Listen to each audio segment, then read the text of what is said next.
I once waited 3 weeks for a quick answer to an email. The response I got referred me back to the document that led to my question in the first place. It said, "I hope this helps," and it was followed by a grinning little emoji.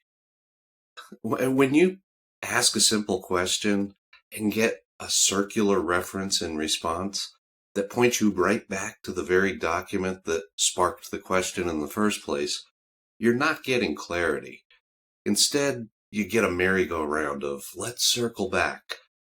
That's the new default response in this world where "I don't know" has become the answer to everything.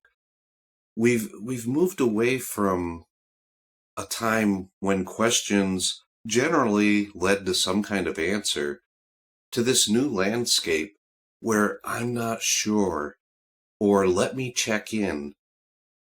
They've become a new standard. The shift has turned simple conversations into a really confusing dance of delays and vague promises. We live in an age of unprecedented access to data, yet we're increasingly surrounded by this fog of "I don't know."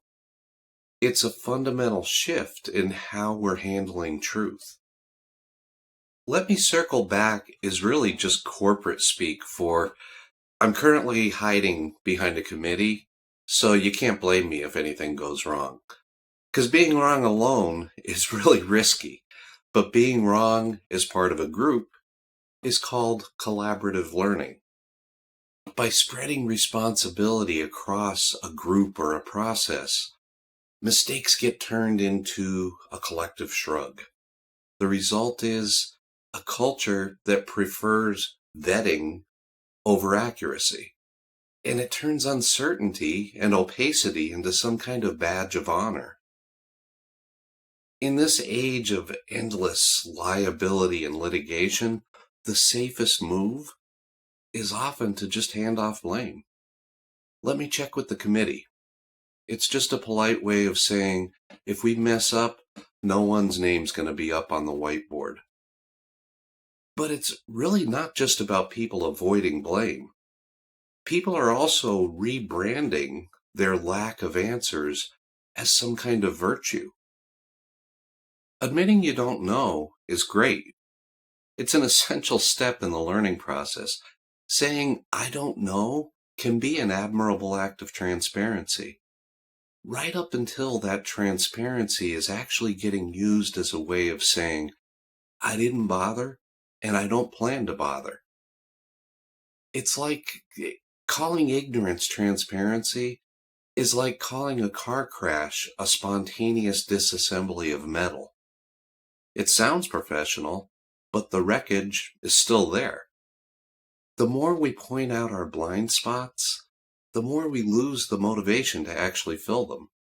And that creates a fog of honest ignorance that no one can see through. It's made thicker by the fact that no one actually holds the whole map to anything anymore. Being an expert used to mean you understood the whole subject. Now it means you know exactly one piece of Lego in a 1,000-piece set. Knowledge has become so granular and so siloed that the truth is buried under layers of micro-experts. It creates a loop of perpetual inquiry, where every answer requires checking in with a specialist who then needs to check in with another specialist, ensuring that the answer never reaches you in a straight line. Everything is so fragmented into niche specialties, no one holds the entire truth. It's an endless search for answers, constantly bouncing from one specialist to another specialist, and only receiving tiny snippets of the larger picture. But there's an even darker side to this fragmentation of knowledge. Sometimes the information's not lost in obscurity. It's being guarded like a treasure chest. Asking a question shouldn't feel like you're trying to steal the nuclear launch codes. The rise of, why do you want to know? That response signals that knowledge is now being used as currency, and it's often used for gatekeeping. In this hyper-competitive world we live in, controlling the flow of data is a strategy that's often used to maintain status. Knowledge is no longer a free resource. It's a currency. By asking about your motive, why do you want to know, the person with the answers can gatekeep, and they can keep the data in their own hands. In a hyper-competitive environment, controlling the flow of information preserves power. Opacity isn't accidental. It's a deliberate design to create scarcity, and it gives power to those who hold the information. So navigating modern communication is basically like trying to find the exit in a maze full of question marks. Accountability has migrated from the individual to the group. Transparency has become a veil for laziness. Expertise has become hyper-fragmented, and information is often hoarded like contraband. When we start to recognize these layers, that's the first step toward cutting through the fog. The trick is, don't accept the loop. Demand a straight answer, or at least a clear path to the data that you're trying to understand better.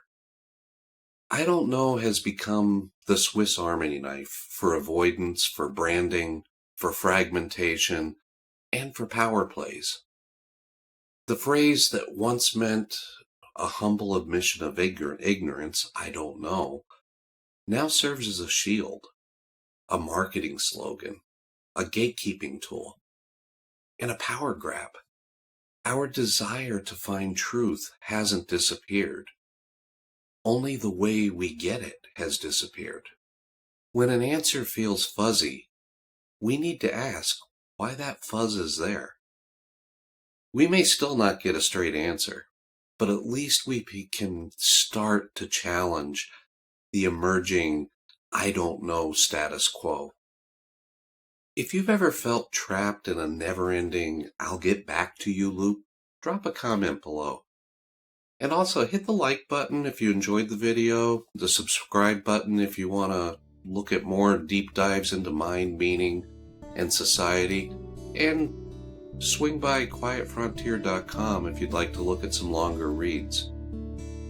Thanks again for watching. I appreciate it. Stay curious, stay critical, and keep asking questions. Take good care. It's funny how the changing of the seasons can make a person feel so all alone. Thoughts born yesterday seem void of reason.